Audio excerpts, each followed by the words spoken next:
old this year, and each year it keeps on building in its popularity. Last year, 350 schools from across the nation competed. Wow, isn't that great? Do you have any idea where this came from? Who did the first MOGA or where or anything like that, or it just kind of appear?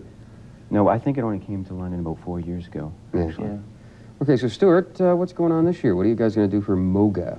Well, this year we're doing midnight MOGA. It's the first year we've ever done a MOGA at night. In fact, it's the first year it's ever been done in the nation at night. We're turning our entire school into the House of Horrors. And yeah, we're going to convert the entire school. A lot of people probably think it is at the best of times anyway. Yeah, well, that's true, that's true. Sure. We're turning the whole school into a giant haunted house. And the kids come through, they run through it, and all sorts of different things, pirate ships, they go to a graveyard, and then they end up in a big dance, and they do the big monster mash to the big finale. The whole school does the monster mash. It's a big school. It's a big school. Yeah, I mean, like 1,300 people. Are we talking every hallway all over the whole school? Basically, yeah. We're starting at the main front doors, and it's a planned out route, and we'll have teachers and MOGA helpers directing people to the appropriate ways.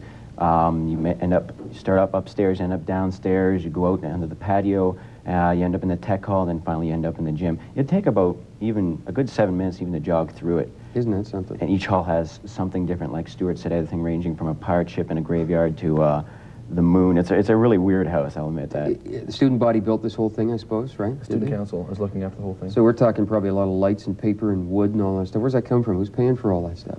We have a few Student corporate council. sponsors though. Yeah, corporate sponsors, they yeah. give you things or money? Or? London Free Press helped pay for our t-shirts. CKSL helps it a bit. Coca-Cola, Tim Hortons Donuts. Yeah. So you know, we have a lot of help. Yeah, actually, I'm going to be there too for this thing. What is it I have to do? Well, what's happening is Samantha Thompson, who's the honorary chairman of the Children's Miracle Network Telethon, a little girl, she's 4 years old, who has diabetes. She's coming out with her parents, and she's going to make the inaugural run through our haunted house. And we'd like yourself and our principal, Mr. Hutchin, to kind of help her out and go through it. Because I'm not going down there alone, I'll tell you that right now. I'm not going to do that. Exactly. Yours is actually the only one of all the, is it 350 in the country that do something to contribute to a charity or raise some money. So what are you guys doing this year? You mentioned the telethon, that's what it's for, right? Yeah, well, what we did last year was we sold t-shirts, or we had Aqua MOGA last year, and we sold t-shirts for it, and the proceeds went to the telethon. This year we're doing the same thing.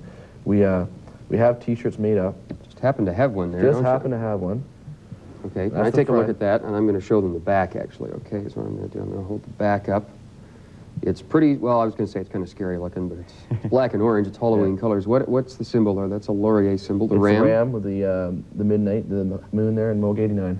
So, Orange is the official color of MOGA in 1989 this year across the nation. As opposed to the cow that jumped over the moon, this is the ram jumped over the moon. The ram that jumped over the moon. Exactly. That's so great. we're giving all the proceeds from that to the telethon. As well, today at Laurier is donation day. Oh yeah. And what that is, that we're inviting anybody out in the city who can't give a donation during the telethon this weekend to drop it off at Laurier, and we'll give them a donation in our name on behalf of them. It's all tax deductible, so that's great. It's out at Laurier, 450 Millbank Drive. Yeah, South Millbank, roughly, is where the school is. Right. Do you have a challenge on? Like, did the schools challenge each other within the city or in the area? Yeah, sometimes we do that for a little added competition. Last year we challenged Banting, and Laurier placed fourth and Banting placed first. So we came up on the short end of the competition, and because of that, I ended up getting jelloed in front of the whole school. Jelloed? Jelloed, yes. Did you want to tell us about being jelloed? Well, they brought me out in front of the school to many boos, I must say, because I brought a few football players to look impressive, and they outfitted me with a garbage bag, shower cap, and I think I got quite a bit of jello on me. They just started chucking at me. The crowd went nuts. So we had a lot of fun. Banting didn't want to challenge us this year, so this year we've challenged RMC, Regina Mundi. Regina Mundi. And what's the challenge? Who's got the win or lose here? And what's the bet? Well, what it is for MOGA, they compile top 10 list, okay? So you only find out who goes into the top 10. We're saying to Regina Mundi, we can place higher in that top 10 list if both of us make it. And if we do, your chairman, whose name is Mary, will be coming out to our school, and we'll jello her or something like that. We'll think about it. And if we come up on the short end, I'll have to go to her pepper line. Okay. Do you know what any of the other schools in the area are doing? Anybody else's project? Well, Regina Mondays is the Great Canadian Rocking Relay. And what's that? I guess they're going to have their school go through all the provinces of Canada and do different competitions for all the provinces. Wow. PEI, potato sack races, stuff like that. Oh, yeah. What other schools are doing? Beale is doing something with something wacky foot something where they're going out in their football field in the morning on June 1st and they're getting dirty in various different ways, whether I think it was like syrup and paint and mud, something like that. It all involved foot and feet and moving around. And Westminster's doing the Civil War, reenacting the Civil War. Isn't that something? So, well, we've had some national champions twice in the past year. Wish you lots of luck with yours, and I'll see you there. I'm going to be there Thursday night at Laurier Secondary School, and congratulations on your efforts, and it's good that you're helping out the telethon. Yeah. Thanks, Bruce. Good for you guys. Thanks Thank you for very coming much. in. Stuart Saunders and Andrew Thibodeau from Laurier Secondary School in London, involved in the big MOGA thing that's coming up.